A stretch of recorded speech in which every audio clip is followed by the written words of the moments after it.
लोकसभा चुनाव में बसपा के राष्ट्रीय कोऑर्डिनेटर व मायावती के उत्तराधिकारी आकाश आनंद की भी एंट्री हो चुकी है। लोकसभा चुनाव 2024 में एक तरफ जहां सभी राजनीतिक दल चुनाव मैदान में तेजी के साथ उतर चुके हैं और चुनाव प्रचार तेज कर दिया है, वहीं बसपा इस चुनाव प्रचार से अभों तक दूर नजर आ रही थी।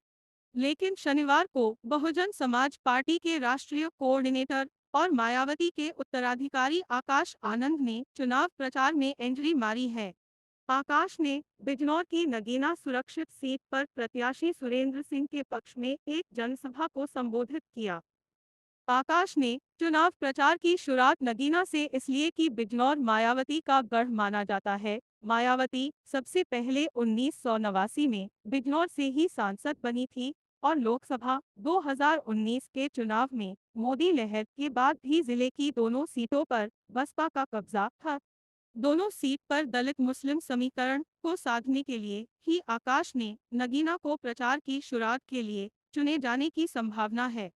आकाश ने मंच से बोलते हुए एक तरफ जहां वोटरों को अपने पक्ष में करने का पूरा प्रयास किया, वहीं भारतीय जनता पार्टी और कांग्रेस पर जमकर निशाना साधते हुए भाजपा सरकार पर जमकर कटाक्ष किया।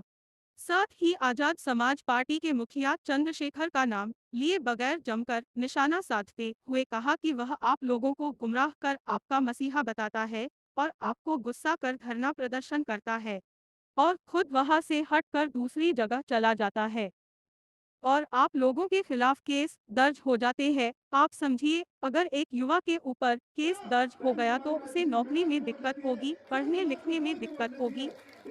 आने जा रहे हैं तो उसकी सबसे बड़ी सबसे बेस फाउंडेशन एजुकेशन होती, हमारी शिक्षा होती। और आप अगर भारत से अमेरिका में काम लोगे, अगर आप भारत से चाइना में काम लोगे, अगर आप भारत से यूरोप से काम लोगे, तो आपकी बेसिक एजुकेशन क्या है कि आपको अंग्रेजी बोलनी आनी चाहिए।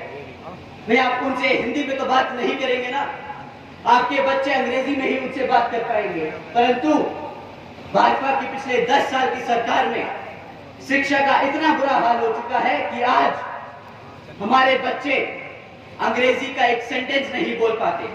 और ये मैं अपने मन से नहीं, सरकार के सर्वे और डेटा रिकॉर्ड से बोल रहा हूं।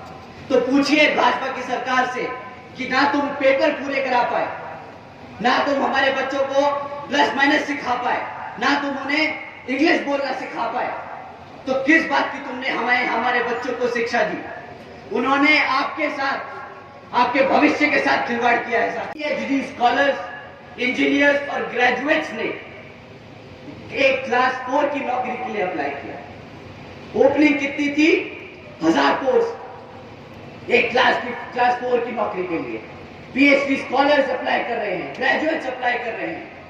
ये है पिछले 10 साल में भाजपा सरकार का एजुकेशन एम्प्लॉयमेंट का रिकॉर्ड। साथियों, प्रधानमंत्री जी और भाजपा के केंद्र के सारे मंत्री बड़े गर्व और फख्र से बोलते हैं कि भाई हमने आज तक 80 करोड़ से ज्यादा लोगों को मुफ्त में राशन देने का काम किया। उन्होंने ऐसी स्कीम चलाई मुफ्त में राशन देने की कि आज 80 करोड़ लोग भारत के वो स्कीम के अंदर उसका फायदा उठा रहे। साथियों, केंद्र की भाजपा सरकार जो बड़े चौड़कर बोलती है कि मित्रों, आज बीजेपी की सरकार ने 80 करोड़ से ज्यादा देशवासियों को मुफ्त में राशन देने का काम किया है, परंतु ये कोई इनसे पूछे कि भाई जो 80 करोड़ लोगों को तुमने मुफ्त में राशन देने का काम किया, इसमें इतना चौड़ने की क्या बात है? वो मुफ्त में राशन इसलिए तुमसे ले रहे हैं क्योंकि तुमने उन्हें रोजगार नहीं दिया।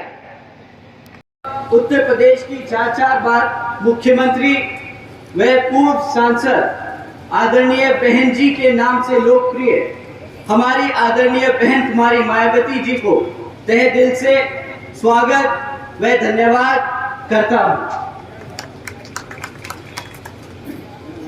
जिन्होंने अपना पूरा जीवन वामसेफ, DS4 व BSP के जन्मदाता एवं संस्थापक मान्यवर साहब श्री काशीराम जी के बताए हुए रास्ते पर चलकर परम पूज्य बाबा साहब डॉक्टर भीमराव अंबेडकर जी के मानवतावादी व आत्मसम्मान एवं स्वाभिमान के मूवमेंट के लिए अपना पूरा जीवन त्याग कर इस मिशन मूवमेंट और पार्टी को नई ऊर्जा देने का जो काम किया तथा उत्तर प्रदेश जैसे विशाल व महत्वपूर्ण राज्य में 4 बार अपनी पार्टी बीएसपी के नेतृत्व में सरकार बनाकर खासकर बहुजन समाज के लिए ऐसी मिसाल तय की जिससे प्रेरणा लेकर करोड़ों लोग यहाँ सामाजिक परिवर्तन व आर्थिक तरक्की